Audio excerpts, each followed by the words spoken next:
Welcome to the Great Plains Gravel Cup, powered by the SufferSooner podcast.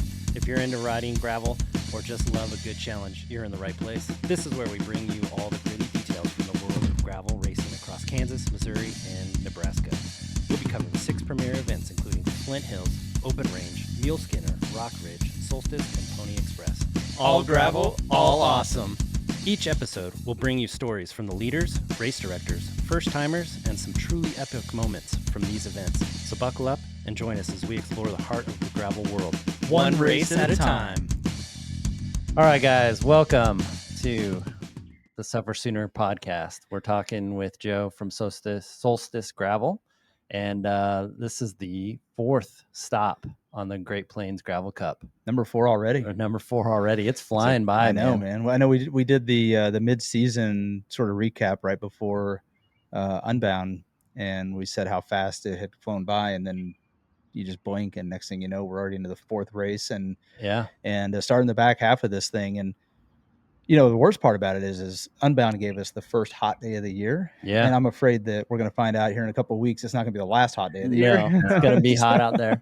Yeah, I was reading through your posts on your on the webpage, the history of the race, and it's like, and this was the hot year, and this was another hot year, and this was the hottest year, hot and windy year. Ooh, you know, it's just like a little variety, right? So I was like, oh man. So go ahead and tell us a little bit about Solstice Gravel.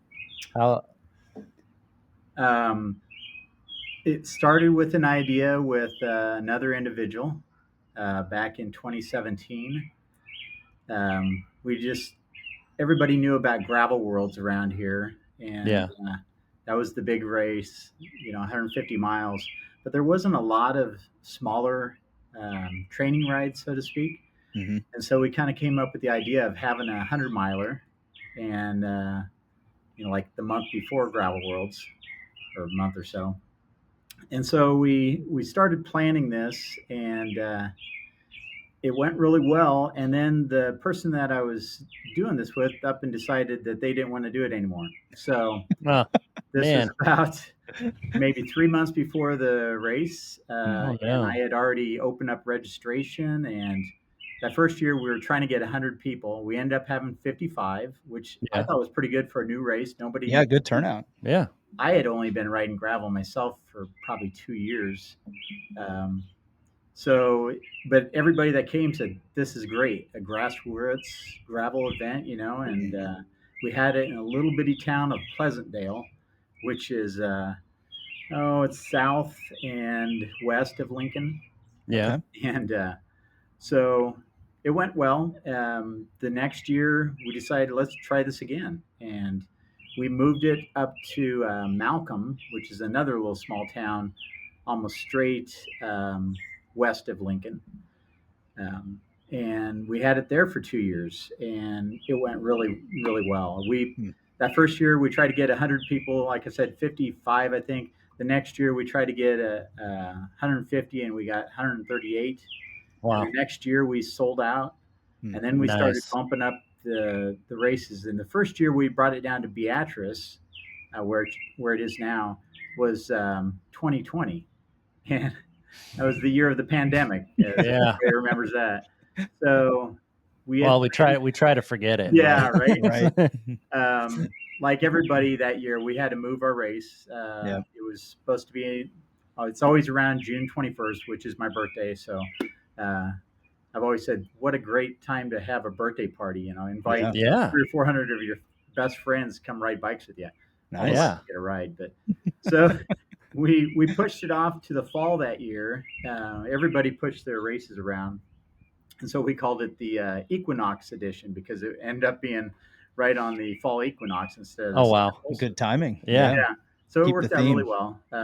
We sold out again for that. And then slowly we've bumped up the race every year. We've been at 400 the last 3 years and have had no problem selling out right away. I say right away. We just sold out here about 2 weeks ago. But I feel very fortunate to be able to sell out. I know a lot of races, especially this year, it seems like a lot of people are having a hard time filling up their events. I think people are kind of, with everything going on in the world, I think everybody's kind of holding off and entering at the last moment. So Yeah. Well, I was one of the late registrants. I thought, I'll be able to get registered. I saw the emails that said, hey, few spots remaining or something like that. So rather than go out right away and sign up, I said, you know what, I'll wait about a week. So I signed up and I was like, wait list? Like, wait a minute, I haven't been on a wait list for a race in a long time. And then I think it was a couple of days later, I saw that I got cleared. I was like, yes, I'm going to be able to get it, because I was a little worried because, Travis. Yeah, I signed up for all these races on the Gravel Cup, like in day two of the year. of the year. I just went and just paid for them all. I was like, I'm I was gonna like, be there. I was like, there's no way I'm losing points because I can't get into a race. Like, I don't care if I got to go out there and like just raid the course. Like, I'm going to find a way to at least beat him on that day. So, Yeah. but no, and I will say, I've been watching. I don't know how much the wait list has grown or if you still have a wait list, but the reality is I was shocked at how fast your race sold out. I mean, I'm glad you said you named how to pronounce Beatrice, right? Because I had yeah, no idea how to pronounce it. I was struggling, so I'm glad you gave me the cue there. But given it's relatively remote. I mean, it's about an hour, maybe 2 hours, about an hour or so south of Lincoln. Is that right? Maybe 40 an hour minutes. drive, 45 minutes. Okay. Yeah. Yeah. So, I mean, it's relatively close to a big town, but I was shocked to see it sold out. And so it's great to see. And you're right. I mean, it's been really strange. We've seen a number of races this year. The local events seem to be doing okay, but the bigger events, and I think we got to check. I think we're still on Big Sugar watch. Yeah, we're still on Big Sugar watch. So Big Sugar in Arkansas still hasn't sold out. It's a lifetime event, and it hasn't. It has not sold out. Wow. And yeah, so we've reached out to Lifetime to see if we can figure out like what's causing that, but we get no response. They don't want to talk to us, which is fine. but we're not here to talk about them today. Right. So what do you attribute the growth to, and like that and all that? Is it because, I mean, because I gotta tell you, there's not a lot of excitement I get when I'm like, oh, I get to ride in the hottest day of the year. That's amazing. Like, right. Yeah, it's not like I'm like, you circle this. Yes, let's go to the hottest day and find some really exposed gravel. Right. So I'm curious, like, what do you attribute it to? I mean, obviously you guys do a great job running the event, but what do you think it is? I think some of it is, I mean, people like the gravel down this direction. We have more of a what they call like a pea-sized gravel. Yeah. I get some people call it sand. I don't call this sand at all compared to like when you get down to open range and some of those. Yeah. That's sand. That's sand. Yeah, that's like in Oklahoma. Yeah. We have more of a pea-sized gravel, and there are some roads that have the big chunky white rock, and I've been trying to get those out. I had to redo my route a couple times here recently. But I think, honestly, I got a great following of riders that come back year to year. The Lincoln cycling community up there is a huge supporter of us. Nice. And then awesome. I think the fact that we're 20 miles from Kansas, it's a really easy drive up for a lot of people down in Kansas too. Yeah. In fact, the first year that I had it in Pleasantdale, it was further away, and Malcolm also. And since I've moved it down to Beatrice, I've had a lot more growth from the Kansas community coming up to the ride. So I think that, and I think people realize a good value. I mean, $80 to get into the 100 might seem like a lot, but you do get a lot of bang for your buck. I was gonna say that's not a lot compared to what what bigger races are charging and stuff. No, I think that's part of the reason too. I think grassroots is growing, I think, in this time because people just don't want to drop like hundreds of dollars on an event and then whereas like this, it's like my whole weekend may cost $150 or whatever, and then eating and all that stuff. It's way easier to budget for that kind of thing. So for sure. So the for the race itself, maybe give us like a rundown of the course a little bit here. I'm really curious. Okay. Yeah, I The- love well, the I variety love of the naming. names. Yeah. Yeah, the Hundy, the Fitty, and the Kinder. Kindler. Yeah. Kindler. Yeah, the Yeah. Kindler.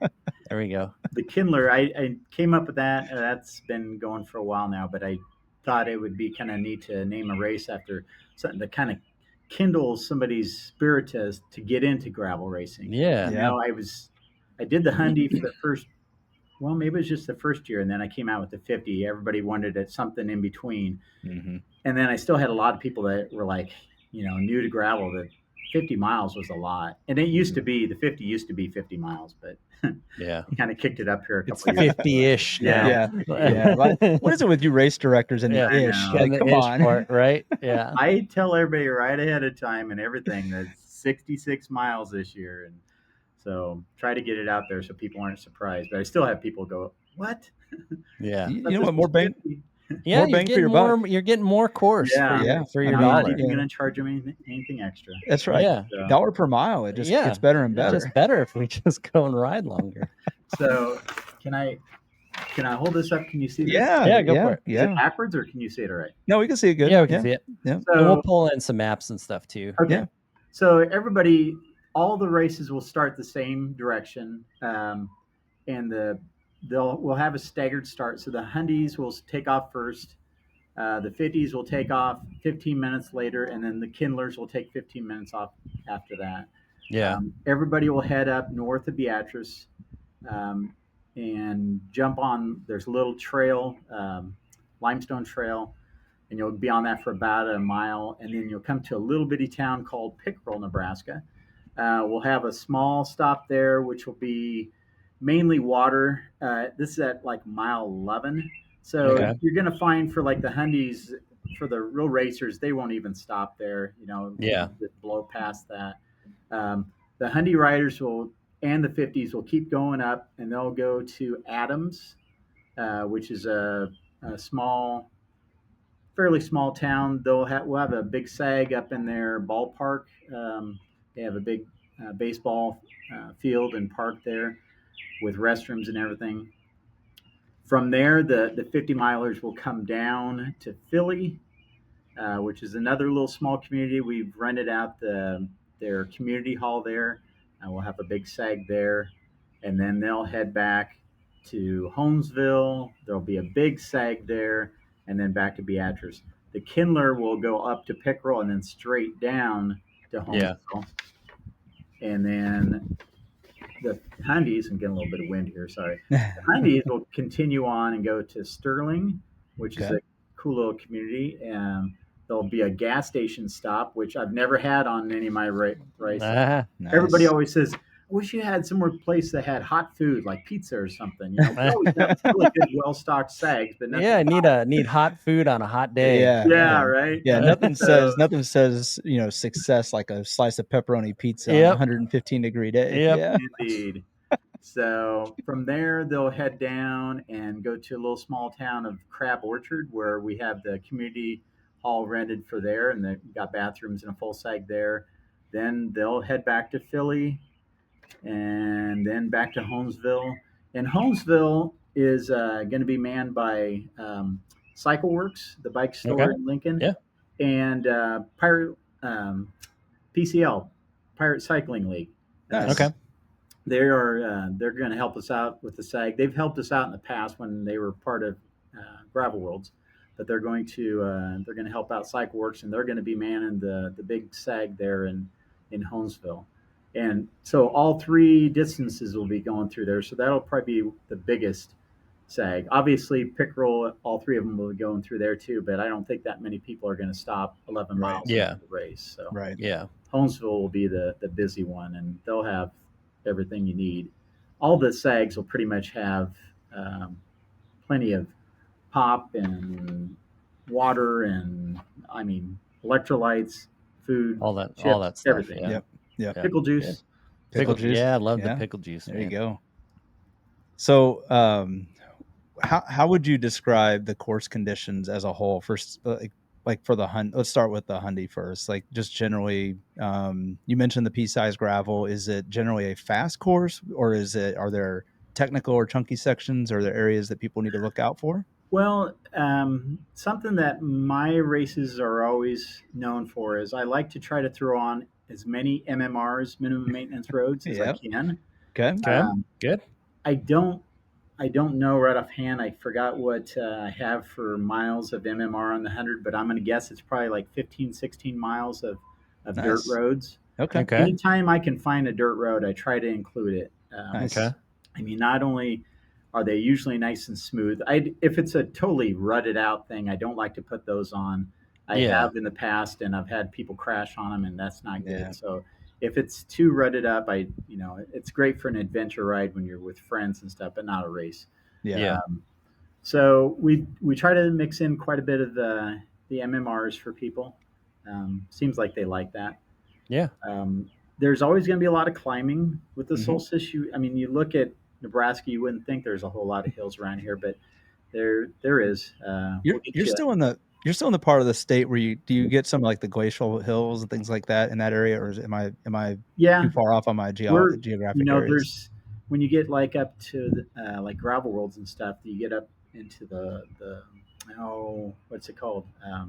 Bohemian Alps is what they call Yeah. it, and Okay. that's really killer hills up there. We don't Sure. have that around here, Okay. but the thing I think that takes people by surprise is that there's hills after hills after hills. So they're Yeah. not Yeah. steep hills. I don't think any of my hills out here, any of the climbs will be over 9-10%. I Okay. think Okay. most of them will probably be 6 or 7% at the Okay. most. But there's just you get over one and it's like, oh shit, there's another. Oh shit, Yep. Right. there's another. Yeah. Death by 1,000 cuts That's type Yeah. right. thing. Yeah. That's right. So. Yeah. We try to put in some flat areas here and there, and I'm one that I like to have a lot of turns in my Okay. courses. I don't like to just go straight here, take a right, go straight here, go. I Mhm. like to Yeah. have a lot of turns, not only to try to find unusual roads, but also if there is wind that day, it's nice to have a breakup. Yeah. True. It's if you got to have to ride straight into a wind, at least maybe you can only do 3 or 4 miles at a time. Mhm. So Yeah. I always try to plan it. Um, this year with the 50, the way it works, not only is it longer, it's 66 miles, but it does have a long stretch. But that's the only way I could connect Yeah. the Right. towns together, and I like to try to tie in all my sags together so that Yeah. I have plenty of Mhm. manpower. Yeah. So everybody uses pretty much the same sags as it goes along. Well, Just makes more sense. with any luck, there'll be about a 48-mile-an-hour south wind on that Yeah, Yeah. day for the right. folks doing that Yeah. one. For us. Yeah. Yeah. It doesn't usually end up that way, but yeah. Let's hope not. Well, I'm gonna speak it now because if I say Yeah. if I But say anything I'll jinx else, it. I'll We'll jinx jinx it. it. Yeah. Yeah. So So. we're just No, gonna you want a go with that. north wind. I Yeah. know. Yeah, I Oh, I know. thought We you don't said talk about south. that. I Yeah. did. We We don't talk did. about that. We do, Oh, but we don't want to say oh, sorry, damn it. Edit that out. it. No. So on the 50, Yeah. do you cut out some of the MMR roads, or you give them some of that as Oh well, a no, little they flavor still of get. that? They I get it. try to. Yeah, Good. they'll have, like I said, all the same roads that the Honey will until they Okay. break off, and then Yep. in between Adams and Philly when they go south, there's two or It's three. literally Yeah, Yeah, there's it's 2 or 3 literally just a more. Yep. shorter version of the course. Yeah, that's awesome. Yeah. That's That's that's great. great because I know a lot of events, and that's what folks will do, that sort of middle distance, and they don't quite get the same experience Yeah. that the people who do the longer distance get, and that's unfortunate in a lot of ways because you develop a lot of skills, Yeah. and just not only that, it's just a lot of fun. Yeah. When you get a little bit of challenge in there. Not as if the distance isn't hard enough, but just when you get that extra challenge in there and the course doesn't get watered down, that's a good thing, I think. So Yeah. cool. Yeah. So, being part of the Gravel Cup series, how has that influenced the race and all that stuff? Have you seen some more hype around it, or? I have. It really took me by surprise because when registration opened up, I was like, what didn't really pack up as fast as what it has in prior years. Mm. And so I was like, gosh, is this race series actually a good idea or not? Right. I I was talking to Bobby, texting him back and forth, and he's like, "Oh, I'm doing great on mine. I'm doing great." I'm like, "Well, yeah, everybody knows you, Bobby." And Yeah. but after Flint Hills got done, then all of a sudden I had this big wave of people signing up, and I thought, well, that's kind of unusual. And then after Open Range got done, I had more people, and Nice. and I started getting all these names that I'd never really, I'd seen some of them, but they've never done my event before. And then Bobby sent us the updated leaderboard Yeah. of all the writers, and I started looking at some of those names. I was like, that looks familiar. So I went down, like, I just went with the open men's and looked at the Yeah. top 10, and like, I think all 10 of them were in the Solstice. I was like, oh, okay, Yeah. that makes sense. So it did. I think a lot of them filled up after the first couple races. Um, People, once they got into the points, they were like, oh, we got to do the rest of these. This is kind of fun. So Yeah. Yeah. it is a great idea. I mean, Yeah.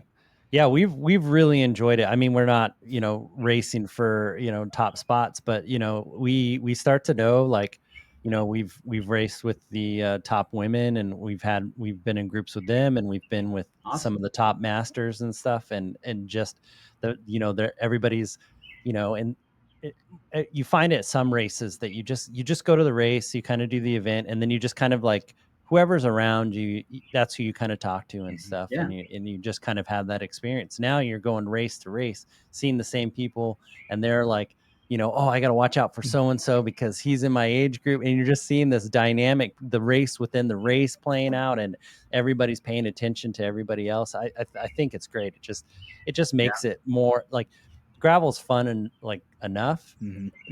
but I think this just adds an extra layer of fun that that we're seeing, that people are love talking about it. They love hearing about, like, oh, like, oh, I thought you were going to come in and attack me, but then you fell off the back, and it's just all these extra stories that happen that we get to listen to. So yeah, I think I think this Gravel Cup series, in the first year is really, I'm really enjoying it, and I'm happy that it's bringing people to a race that they probably wouldn't have gone to, otherwise, which is Yeah. good, I think. Yeah.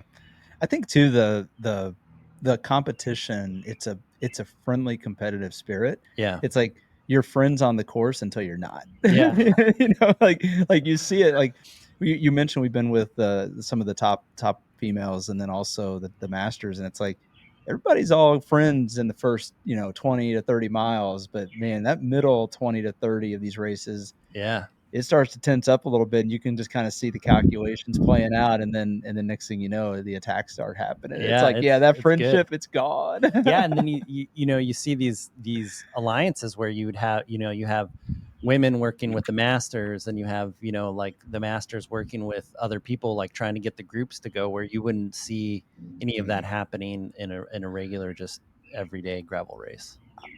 And I'll go back to the dynamic that you mentioned. There's a dynamic it creates in the race itself, but I think it's also exposing more riders to a race mentality, which I think anytime you have the chance to kind of be in that mindset, A, it pushes you to be a better rider. Yep. B, you learn some of the skills and the tactics that it requires to race. Yep. And then C, like you end up pushing yourself farther than you would have if you just stayed in the group and party paced it the whole time. Nothing wrong with party pacing, by the way. Right. It's Yeah. just, I think it just gives you an opportunity to push yourself even more.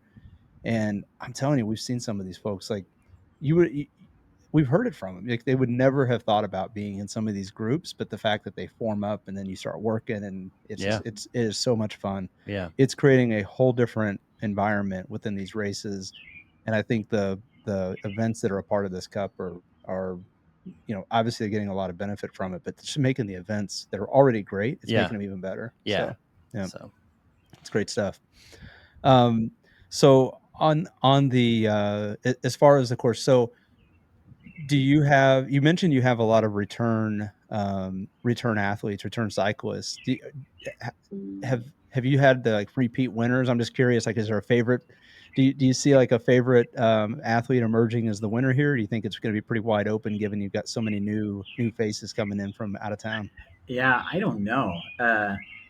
I have Jonathan Waite, and I'm trying to think where Jonathan lives. I'm trying to, if he's from over up by Omaha, Iowa. I should Okay. know. Anyway, he's won it twice. Okay. I don't know that anybody else has won it twice. I've had a lot of really good winners over the years. Um, the guy that I have to back up real quick and tell you, the guy that won our very first year was Randy Gibson. Okay. I don't know if you ever remember hearing that name. He was an excellent rider from up by Lincoln, and he got hit on his bike by a drunk driver and got killed. He helped me out that first year in 2017. I didn't know anything about doing events, and when this other person that was going to do the race with me backed out, I kind of turned to Randy and said, how do you do queues? How do you plan all this stuff out with the routes? And so he showed me a lot of stuff, and then he went ahead and raced that year and he won. And so nice. we retired his the number one tag every year after that. And like I say, he got hit that fall. He actually got hit on his bicycle a day after I got hit. Oh, wow. So I got hit by a drunk driver. He got hit by a drunk driver. Oh my goodness. Oh my gosh. Unfortunately, he didn't make it. And so we always think about Randy. If you notice on your race tag on the number plate, there's a RG logo on the middle, and I always put that on there in remembrance of Randy. But he was our first winner, and then, like I said, every year since then, Rob Finnegan, I don't know if you're familiar with him. He won, I think, our second year, and then I wish I had a list of all. It's on the website, but yeah.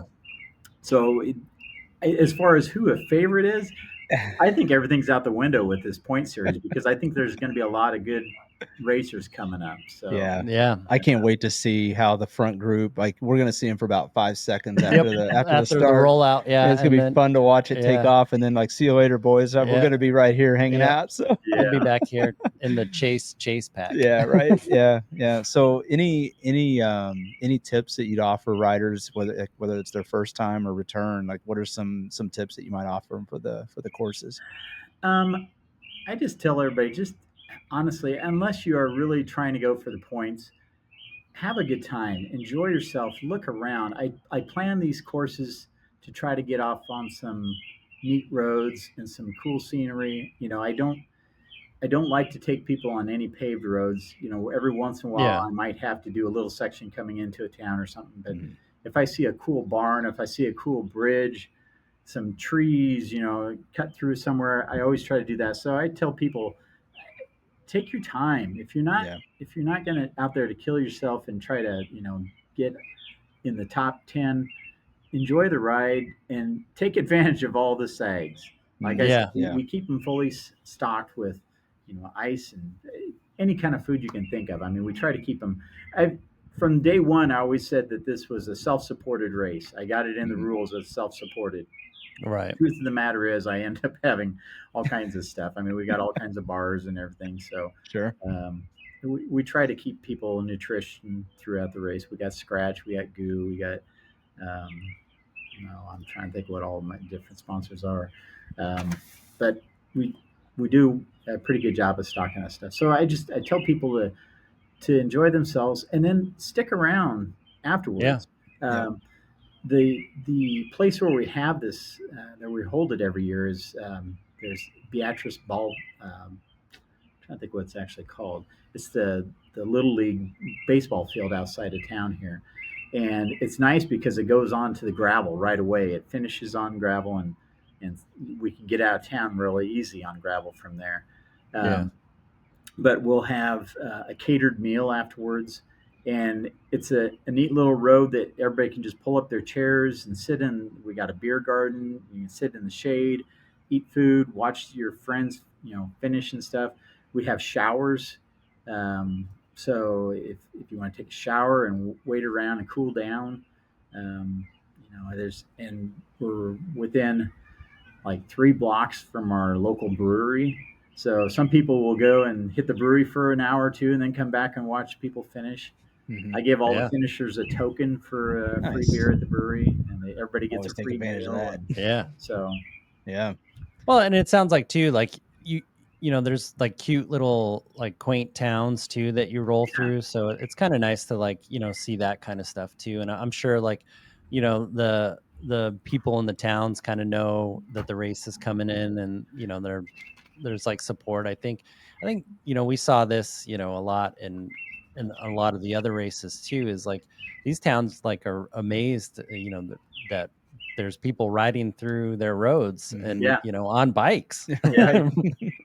They're just like, you're gonna ride that? Yeah. How All far are you right. riding again? Yeah, how far are you going? Yeah, it's great. Like every time we're in one of these races, we, you know, meet somebody and they're like, oh, you're here for the such and such race. That's so great. We're gonna be out cheering. And it's like, oh man, Yeah. that's just awesome. Just, you know, seeing everybody. And yeah. You know what? If you can do me a favor though, if you can get to one of these small towns, see if you can find you know, maybe find some young kids that want to run like a little bakery stand, so Travis will stop and buy some pastries or Yeah, a loaf of sourdough or something I like. am a fiend for pastries. Any Right? baked goods, I'm Yeah, all over it. you just make sure they flag him down, Yep. and then I'll just keep going. He'll catch up to me, I'm sure. Okay. But yeah. I got a quick little story about that. This year, just outside of Philly, if you're doing the Hundy, you come in on this little road, and I always thought it was a road, and I found out just recently that it's actually a private drive that comes in the Oh, backside of Philly. And so I was talking to one of the board members for Philly while I was getting permission to have all this stuff. And he's like, you might want to talk to that gentleman because he's not real happy about people driving down his driveway. I'm like, oh, shoot. So I called him up and he's like, so what are we doing here? I said, it's a bicycle ride. And so what do you have, like maybe 20, 30 bicycles? I said, no, you'll probably see, you know, through there coming up that way, maybe 125 bicyclists. They're all riding bicycles down my driveway. I'm like, is that okay? He goes, well, sure. They're not going to tear anything up, are they? I'm like, no, you know, they're not going to litter. They're not going to yeah. rip anything up. And so then later on, he says, I have two little grandchildren. Do you suppose we could set up a lemonade stand? Oh my gosh. Oh my That is gosh. awesome. Yeah. And I said, well, you can. I said, you're not going to get the fast guys probably stop, but later on, there'll probably be people who stop. And Sure. he goes, Yeah. no, we'll just make a free will offering. I'm like, well, they're probably not going to have a lot of cash with them, but yeah, that'd be awesome. So That is great. Yeah. I'll tell them to put some pastries out there too. Though. Yeah, for that's me. right. Yeah. Definitely for Little Travis. pastries. That's Yeah. right. I love them pastries. Man. Yeah. I've not missed out on pastry time. Yeah. There's a neat little place in Adams called Susie's Sweets, and they do amazing pastries up there. And we were actually going to have our SAG there until I wouldn't have never left. I know. I'm gonna try to plan on buying some and having some of her snacks at the SAG at the ballpark. But when I think I kind of scared her when I started talking about how many riders were going to be coming through there because it was going to be the 50 and the 100. Yeah. So we might have, you know, upwards to 250 to 300 possibly riding through. And she's like, I only have one bathroom. I don't know if I'm like, not everybody's going to use your bathroom. She's like, well, you know what would be a good place is to have everybody down at the ballpark. I'm like, okay, we'll do that. Yeah. Noted. Yeah. Noted. Oh man. Yeah. Well, we could just put it on Travis's route that's where the SAG is. Yeah. Yeah. I'll Where just, is everybody? I'll give him a special route. Yeah, I'll just go there. That's fine. You can pick me up later. I'm fine. Oh my gosh. So, I mean, it's pretty clear you've got great support from the different communities around the area. Maybe just give us a little bit on you know, the volunteers and the folks that kind of really make this thing happen. Because I know you don't do this by yourself, and there's so many people that go into that put their blood, sweat, and tears into this thing. Yeah. So from year one, I've had Jamie Granquist. She's an excellent cyclist in herself. She has helped me out with the volunteers, and so I think I mentioned earlier, I'll kind of get some names, and we get repeat names, and I'll put out emails, you know, and people respond back, say we can help. So then I give Jamie all those names, and then she plugs them in. She's got a computer program. She's like, okay, where's your SAGs? How many people do we need at this SAG? And so we go between and try to figure out what we need. And so then she starts contacting the people, and she's great about keeping in contact with those volunteers. She starts up individual email threads for each SAG, and so everybody in that's going to work that SAG will be in a separate email, and they'll get a list of what they're going to have at the SAG and what time they need to be there.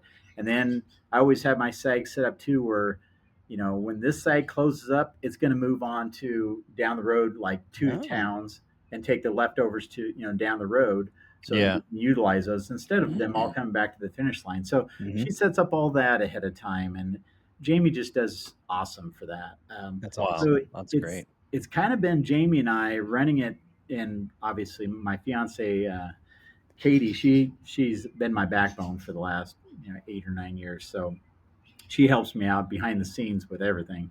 But this year, I've been having a tough time with this the last couple of years, just because it's been getting tougher and tougher as the race grows. And I took on a new job in February. I've always been self-employed. I was a jeweler for almost 40 years, a family business, and I just decided that it was time to try something new. Yeah. I just didn't know what I wanted to be when I grew up, and now I'm grown up. So Now I got to choose what I got to be now. So I'm working up at Duncan Aviation up in Lincoln, and I found myself going from a job where self-employed, where I could help a customer and then go in the back room when I was done. I could get on the computer and I could plan all these races and contact the volunteers, the sponsors, the towns, the sheriffs, you name it. I could do all that stuff in my off time. Now I work a 10-hour day.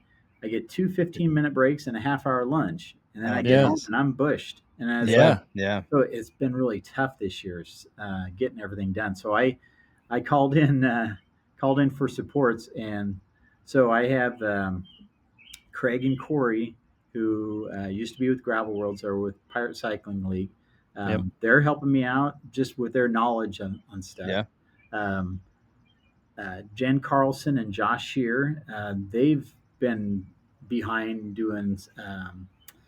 They used to do some of the SAG stops for Gravel Worlds, and they help out with the Legion ride also up by it's out of Eagle, I think.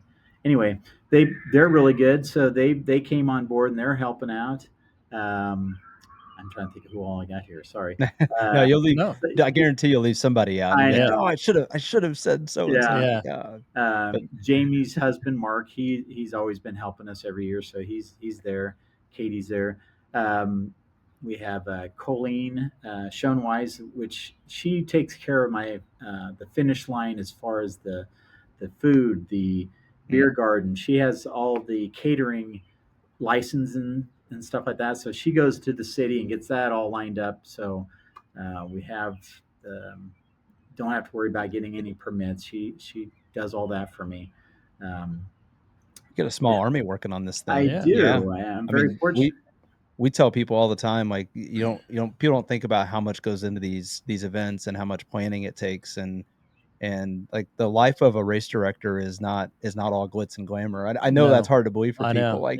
But I don't see many race directors pulling up in the latest sports car and Yeah, and I think it just goes to show, just like what you were saying, is just that it takes a lot of people and a lot of time to get these events off the ground and moving and going. And it just shows that like these good events, they don't happen overnight, and it takes a lot of love and all that stuff. So that's, it's great to hear all that. I think the only way you can for sure be a good race director is if your name is Bobby. Even Bobby too. We've talked to him. It takes him an army too. Yeah. He does have a great team working for him. Yeah, for sure. And I think he kind of felt the same way a couple of years back and had to get some help in, especially with 2 races now, or more than 2. Yeah. And I think that's it. I mean, and that's, again, I think we come back to this whole Gravel Cup thing. It's each of these events have something in common, where you have dedicated race directors and teams around those race directors that support them, and it's resulted in year after year of quality event. And this Gravel Cup sort of ties them all together. And I mean, it's an amazing thing to see kind of come together and happen right now. It's going to be interesting to see how it grows as well over time. Whether more races are entered into it, or or just the number of people that participate in it. But I Yep. can tell you right now, you're probably going to have to expand your field size for next year. So, Yeah. so because I'm thinking the Gravel Cup has become a hit, and we've seen new faces at every one of these events, and Yep. we're seeing like on the leaderboard where new names are popping up for multiple races, and they didn't make the first one, but they're making them now, and that's Yep. great to see. So I had originally, when I came up with this idea, like I said, it was just a one and done, and then people wanted me to keep having it. When I got to about year 3 or 4, I said, wouldn't it be fun to be able to do this for 10 years? And so that's what I told everybody. It's like, okay, I'm going to go to 10 years, and then that's Yeah. it. And so I've been having everybody ask me, you know, this year, it's like, are you still going to have one more next year? I'm like, well, we'll see. We'll see how this year goes. So if we do, I've talked about, it'd be kind of fun to go back to where it all began, go back to the little bitty town of Pleasantdale. Yeah. And just have it really go back to like the prices that it was back in 2017. Strip down. Yeah. It was like $40 and you got a hamburger at the end. Nice. It'd be fun to do something like that, but yeah, I don't know. We'll see how this year goes and go from there. Got a year to think about that. Yep. So. Yeah. So anything else you got? No, I think that was great. Yeah. Well, thanks for your time. And I can't. Oh yeah. Sorry, did we cut you out? Go ahead. Yeah. No. I just thought of one other thing. Chris and Julie Sonderup. That was the other two that are on my race team. They're the owners of CycleWorks, and they have put a lot of hard work too into helping with the SAGs and stuff too. So anyway, I know there's a bunch of other people out there that have helped me out with everything, but I apologize in advance if I forgot anybody. I was going to say, please, if you are trying to scratch your head going, gosh, why wasn't I mentioned? I promise you, because we put Joe on the spot here with this. Yeah, with this. He didn't get any prep work, but I can tell you, it's every time this happens, you're like, we'll drop this interview, and then you're going to remember 3 more names. So. Yep, exactly. So yeah, all the other people, you're not forgotten. We appreciate every single one. Absolutely. Of you. Yeah, everybody who helps out in any of these races, we totally appreciate it, because these events are, top notch. Yeah. And I think too, I mean, I know a lot of us do this, but when we ride by volunteers, we always thank them. And anybody that's doing this event, just please thank the volunteers and just know as a volunteer how much we appreciate it. So that's awesome. Yep. All right. Well, thanks for coming out, and thanks for your time. And we'll see you here in a couple of weeks, right? Yeah. I'm looking forward to racing in the heat. Indeed. All right. Take care. Thanks, guys. Yep. Thank you for listening to this episode. Please, if you like what we are doing here, leave a like, rate us, comment, subscribe, and share with your friends. It really helps us grow and finds us more SufferSooner squad mates. And remember, when the finish line feels impossibly far away, we don't give up, we push harder, we dig deeper, and we find solace in the knowledge that our suffering is temporary and our resilience is forever.